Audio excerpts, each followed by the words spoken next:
Chapter 5. Now Naaman, captain of the host of the king of Syria, was a great man with his master, and honorable, because by him the Lord had given victory to Syria. He was also a mighty man of valor, but he was a leper. The Syrians had gone out in bands, and had brought away captive out of the land of Israel a little maiden, and she waited on Naaman's wife. She said to her mistress, "Would that my lord were with the prophet who is in Samaria. Then he would cure him of his leprosy." One went in and told his lord, saying, "Thus and thus said the maiden who is of the land of Israel." The king of Syria said, "Go, and I will send a letter to the king of Israel." He departed and took with him 10 talents of silver, and 6,000 pieces of gold, and 10 changes of clothing.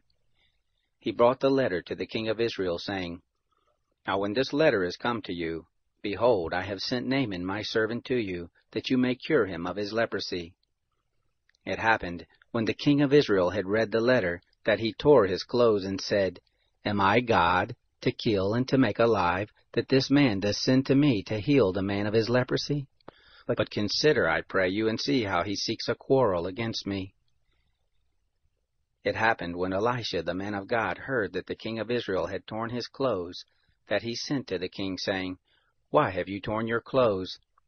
Let him come now to me, and he shall know that there is a prophet in Israel."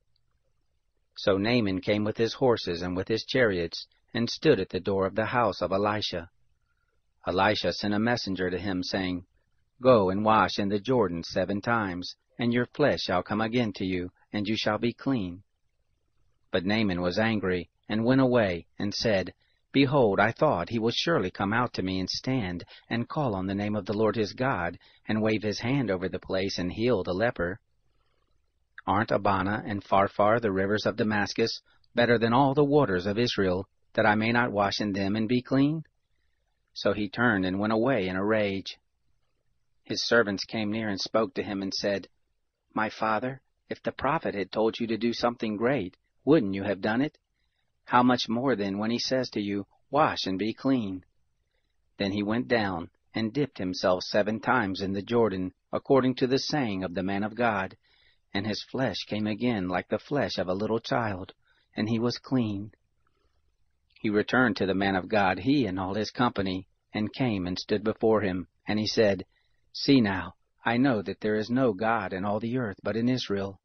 Now therefore please take a present from your servant." But he said, "As the Lord lives, before whom I stand, I will receive nothing." He urged him to take it, but he refused. Naaman said, "If not, please then let there be given to your servant 2 mules' burden of earth, for your servant will from now on offer neither burnt offering nor sacrifice to any other gods, but to the Lord. In this thing may the Lord pardon your servant, when my master goes into the house of Rimmon to worship there, and he leans on my hand, and I bow myself in the house of Rimmon. When I bow myself in the house of Rimmon, O Lord, please pardon your servant in this thing." He said to him, "Go in peace." So he departed from him a short distance. But Gehazi, the servant of Elisha the man of God, said, "Behold, my master has spared this Naaman the Syrian, and not receiving from his hands that which he brought. As the Lord lives, I will run after him and take something from him." So Gehazi followed after Naaman. When Naaman saw one running after him, he alighted from the chariot to meet him and said, "Is all well?" He said, "All is well. My master has sent me, saying, Behold, even now there are come to me from the hill country of Ephraim 2 young men of the sons of the prophets. Please give them a talent of silver and 2 changes of clothing." Naaman said, "Be pleased to take 2 talents. He urged him, and bound 2 talents of silver in 2 bags, with 2 changes of clothing, and laid them on 2 of his servants, and they bore them before him. When he came to the hill, he took them from their hand, and put them in his house, and he let the men go, and they departed. But he went in and stood before his master. Elisha said to him, "Where are you coming from, Gehazi?" He answered, "Your servant went nowhere." He said to him, "Didn't my heart go with you, when the man turned from his chariot to meet you? Is it a time to receive money, and to receive garments, and olive groves and vineyards, and sheep and oxen, and men servants and maid servants?